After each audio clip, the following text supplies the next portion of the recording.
Hello வணக்கம், இது உங்கள் சிவி ஜோன். சொல்லரும் எப்படி இருக்கீங்க? இப்போ பார்த்தீங்கன்னா சம்பவம், அதாவது இந்த பிக் பாஸ் சீசன் 9ல் 10th வீக் யார் கேப்டன் அப்படின்ற விஷயங்கள் உங்களுக்கு தெரியும். அமித் சூப்பராக விளாண்டார், கம்போஸ்ட் அண்ட் ஃபோக்கஸ். அதுதான் வந்துட்டு அவருடைய ஒரு சூப்பரான ஒரு வெற்றிக்கு காரணம் சொல்லலாம். ஏன்னா இந்த பர்டிகுலர் டாஸ்க்கை பொறுத்த வரைக்கும் லக்கு வேணும், ப்ளஸ் கான்சன்ட்ரேஷன் வேணும், அலர்ட்னஸ் வேணும். கண்ணை முன்னாலும் சுற்றி என்ன நடக்குதுன்றதை கவனிக்கணும்.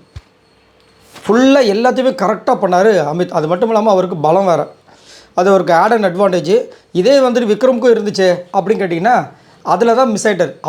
இவர் இவரோட கேம் மட்டும் ஃபோக்கஸ் பண்ணார். அவர் அடுத்தவங்களை எப்படி ஏமாற்றலாம், பேசி கலாய்க்கலாம், அதை காமெடியாக மாற்றலாம், இப்படி நினச்சி கம்முன்னு விட்டார். சரிங்களா? இதுதான் அவருக்கும் இவருக்கும் உள்ள வித்தியாசம். ஃபஸ்ட்டு கனி போனாங்க, அதுக்கப்புறமா பார்த்திங்கன்னா சுபிக்ஷா வெளியே போனாங்க. சுபிக்ஷா இவர் பேசுகிறதாலே விட்டுட்டு போனாங்க. அதுக்கப்புறம் மரோரா போனாங்கன்னு நினைக்கிறேன். ஆமாம். அதுக்கப்புறம் பார்த்தீங்கன்னா திவ்யாலாம் அவுட் ஆனதெல்லாம் செம்ம மாசு. ஆனால் திவ்யா ஒரு கேவலமான ஒரு ஸ்ட்ராட்டஜி யூஸ் பண்ணிட்டு இருந்தாங்க. 3 தடவையும் பார்த்தீங்கன்னா பாலை எடுத்துகிட்டு போய்ட்டு ஸ்ட்ரெயிட்டாக ஒரு கார்னர் போய் உட்காந்துட்டாங்க. எப்படி இதை சபரி அலோவ் பண்ண சத்தியமாக புரியவே இல்லை. அதுலேயே அவங்களுடைய கண்ணை மாற்றுறதுக்கு அங்கே அங்கேயே பண்ணாங்க, அவங்களது கலண்டிடுச்சின்னு சொல்லிட்டு. ஆனால் இதே இது இவங்க மற்றவங்க யார் ஆதரிக்க வெளியே கூப்பிட்டு போகிறாரு. இது ஒரு சில குழப்பங்கள்லாம் நடந்துச்சு. அதுக்கப்புறம் பார்த்தீங்கன்னா சூப்பராக ஆதரி ஒரு ப்ளே பண்ணாங்க. என்னென்னா பாலை நைஸாக எடுத்துகிட்டு தனியாக போய் நின்ட்டாங்க. அப்போ திவ்யா அப்படியே தெரியல அவங்களுக்கு, அப்படியே தொடறாங்க. எனக்கும் பால் கிடைக்கல அப்படின்னு ஒரு வார்த்தை சொன்னாங்க. அப்படியே செட்டு போயிட்டாங்க. அதுக்கப்புறம் நைஸாக உட்காந்துட்டாங்க, பஸ்ஸர் அடித்தாங்க. லாஸ்ட் 2 பேருக்கு போட்டி நடந்துச்சு. நம்ம அமித்துக்கும் ஆதரிக்கும். ஆதரி செம்ம டஃப் கொடுத்தாங்க. பிக் பாஸை ரொம்ப பாராட்டினார். வெரி வெரி வெரி வெல்டன் அப்படின்னாரு. எவ்வளோ பெரிய விஷயம். திட்டு வாங்கின பொண்ணுக்கு பிக் பாஸ் வாயிலேருந்து இந்த ஒரு வார்த்தை எவ்வளோ பெரிய சூப்பரான விஷயம் இல்லை.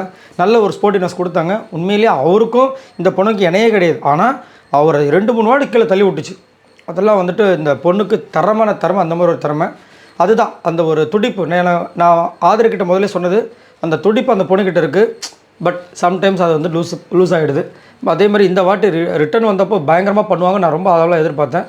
பட் அவங்க பண்ணுற விஷயங்கள் எல்லாமே ட்ரிகர் விஷயங்களாகவே போயிடுச்சு. சரி, இப்போ அமித் தான் வந்திருக்காரு. ஆல்ரெடி ஸ்கெட்சு போட்டாங்க. அரோராக்கும் நம்ம விக்ரமுக்கும் எல்லாருக்கும் இப்போ தெரிஞ்சு போச்சு. அவங்க 10 வாரமாக கிச்சன் டீமில் போகாமல் இருந்த விஷயங்களும், வெசல் வாஷிங்க்கு போகாமல் இருந்த விஷயங்களும் 10 வாரமாக ஃப்ளோர் கிளீன் அதுலேயும் இவராவது ஃப்ளோர் கிளீனிங் போயிருக்காரு. ஆனால் பாத்ரூம் போனதில்லை. இந்த மாதிரி பாத்ரூம் கழுவுறதை மட்டும் வச்சுருக்காங்க, ஃப்ளோர் கிளீனிங் கூட பண்ணதில்லை. ஸோ எல்லாருமே இப்போ நோட் பண்ணியிருக்காங்க. இப்போ கொஞ்சம் நேரத்துக்கு முன்னாடி தான் வின் பண்ண விஷயங்கள் பிக் பாஸ் அனௌன்ஸ் பண்ணார். போய் உங்களுடைய செய்ய வேண்டிய வேலையாக செய்யுங்கன்னாரு. இப்போ அடுத்தது வரும். அவர் என்ன ரூல்ஸ்லாம் போட போகிறன்றதை நம்ம பொறுத்து பார்க்கலாம். ஸோ இதை பற்றி உங்களோட கருத்துக்களை சொல்லுங்கள். இந்த வாரம் அமித் எப்படிப்பட்ட ஒரு கேப்டன்சி எடுத்துகிட்டு போவார்னு நினைக்கிறீங்க?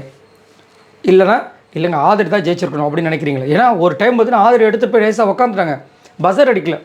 அதுக்கப்புறம் அவர் போனார், கண்டுபிடிச்சிட்டாரு, எடுத்து வச்சிட்டார். சரி, இதை பற்றி உங்களோட கருத்துக்களை சொல்லுங்கள். பாய் நண்பர்களா.